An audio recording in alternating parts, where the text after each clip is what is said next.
Bida-bida ka ba? Yan ang pag-usapan natin kung paano ka magiging bida-bida nang hindi nagiging kontrabida. In short, how are you going to step up? Let's talk about additional responsibilities, guys. Marami kasi sa atin natatakot sa additional responsibilities, natatakot mag-step up, natatakot mag-bida-bida. Siyempre nga naman nakakahiya pagka hindi mo na panindigan yung pagiging bida-bida mo, pag hindi mo na fulfill yung mga pangako mo, pag hindi mo nagawa yung sinabi mo ay kaya mong gawin.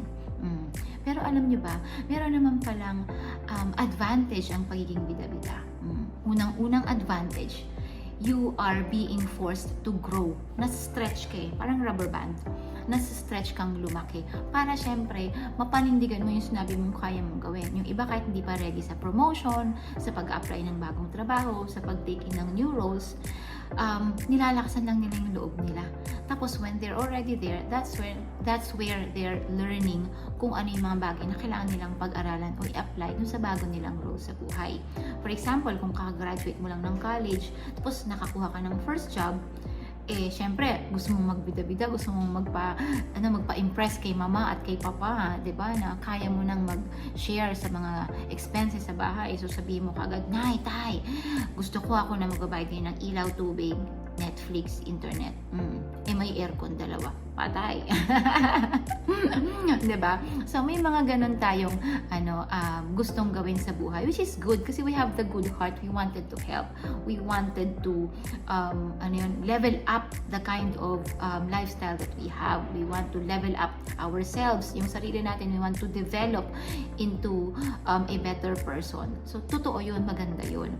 Kailangan lang once you started accepting new roles, new responsibilities, kailangan lang ready ka na i-take yung mga challenges kasi once you started leveling up, once you start stepping up to a different responsibility, to a bigger responsibility, kailangan mas malakas yung loob mo. Kasi doon naman din tayo bibigyan ng solusyon, ng paraan. Doon natin matututunan lahat kasi hindi naman natin alam lahat ngayon.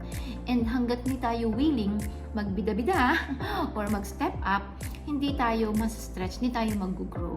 So may magandang nangyayari din pala kung bida-bida ka. Diba? So pwede pala tayo maging bida-bida nang hindi nagiging kontrabida. So ngayon, pag naririnig nyo yung word na bida-bida, huwag nyo kagad isipin kontrabida. Diba? Isipin nyo na, hindi naman pala masyadong negative yung word na bida-bida unless you're going to put it that way, di ba? Kaming mga magkakaibigan, biruan na lang namin yan. Bida-bida ka na naman. So, ibig sabihin, nagvo-volunteer na naman siya ng mga gagawin niya, which is good, di ba? Kasi natututo ka. Ang term nga namin, voluntold. Kasi pagka ayaw mo mag-volunteer, i-voluntold ka ng iba. Lalo na pag ikaw ang nag-suggest, dapat gawin mo. Kasi suggestion mo. Di ba? Di bida-bida. Yun lang. Very quick lang tayo today. So again, huwag kakalimutan, pwede kang magbida-bida, you can step up nang hindi ka naman nagiging kontrabida. Babush!